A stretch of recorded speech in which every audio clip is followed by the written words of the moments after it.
Praise the lord. ఆత్మీయ జీవితాన్ని బలపరచడం కొరకు ఒక చిన్న మాట. మన బైబిల్లో చూసినట్లయితే కీర్తనల గ్రంథం 51వ అధ్యాయం 10వ వచనంలో ఒక చక్కని శ్రేష్టమైన మాట ఈ విధంగా వ్రాయబడి ఉంది. ఏమని అంటే, దేవా నా యందు శుద్ధ హృదయము కలుగు చేయము, నా అంతరంగములో స్థిరమైన మనస్సు నూతనముగా పుట్టించుము.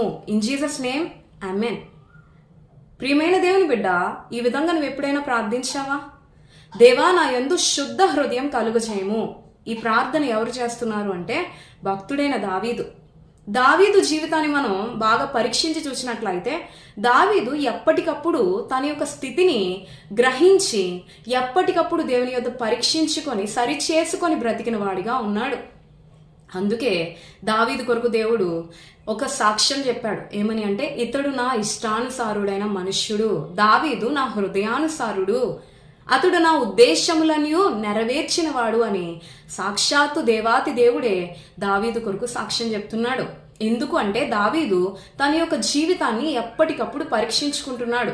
ఎప్పుడైతే నేను పాపంలో పడిపోయానో, ఎప్పుడైతే నేను దేవునికి విరుద్ధంగా జీవిస్తున్నానో అనుకుంటూ ఎప్పటికప్పుడు తన జీవితాన్ని సరి చేసుకుంటున్నాడు. మన జీవితంలో కూడా ఈ లోకంలో, ఈ పాప లోకంలో బ్రతుకుతున్నప్పుడు ఎప్పటికప్పుడు మన యొక్క జీవితాన్ని సరి చేసుకోవాలి, మన హృదయాన్ని సరి చేసుకోవాలి. ఇదే దావీదు 139వ కీర్తనలో ఆఖరి వచనాల్లో కూడా అంటాడు. ఏమని అంటే, దేవా నన్ను పరిశోధించి పరీక్షించు, నీకు ఆయాసకరమైన మార్గము నా యందు ఉన్నదేమో అది నా నుంచి తొలగించు అని. మన జీవితంలో కూడా ఈ పాప లోకంలో దేవుని కొరకు ప్రత్యేకంగా, పరిశుద్ధంగా, పవిత్రంగా, దేవుని కొరకు రోషంగా బ్రతకాలి అంటే ఎప్పటికప్పుడు మనం సరి చేసుకోవాలి. ఇక్కడ దావీదు అదే అంటున్నాడు, దేవా నా యందు శుద్ధ హృదయం కలుగజేయి. శుద్ధ హృదయం చాలా ప్రాముఖ్యమైంది. ప్రభువైన యేసుక్రీస్తే కొండ మీద ప్రసంగంలో ఒక మాట అన్నారు కదా, మత్తయి సువార్త 5వ అధ్యాయంలో, హృదయ శుద్ధి గలవారు ధన్యులు, వారు దేవుని చూచెదరు అని. ఈ లోకంలో మనం హృదయం శుద్ధి కలిగి జీవిస్తేనే మనం పరలోకంలో దేవాతి దేవుణ్ణి చూడగలుగుతాం. కాబట్టి ఎప్పటికప్పుడు శుద్ధ హృదయం కలిగి జీవించే వారిగా ఉండాలి.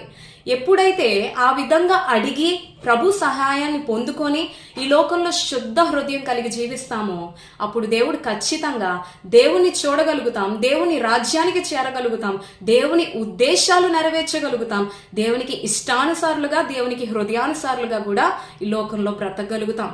కాబట్టి ఇది మొదలుకొని ఎప్పటికప్పుడు మీ యొక్క స్థితిని దేవుని యొద్ద సరిచేసుకొని దేవుడిచ్చే ఆ యొక్క కృపను పొందుకొని దేవుని కొరకు జీవించడానికి ప్రయత్నించండి. అటువంటి గొప్ప కృప దావీదు వలె నిత్యము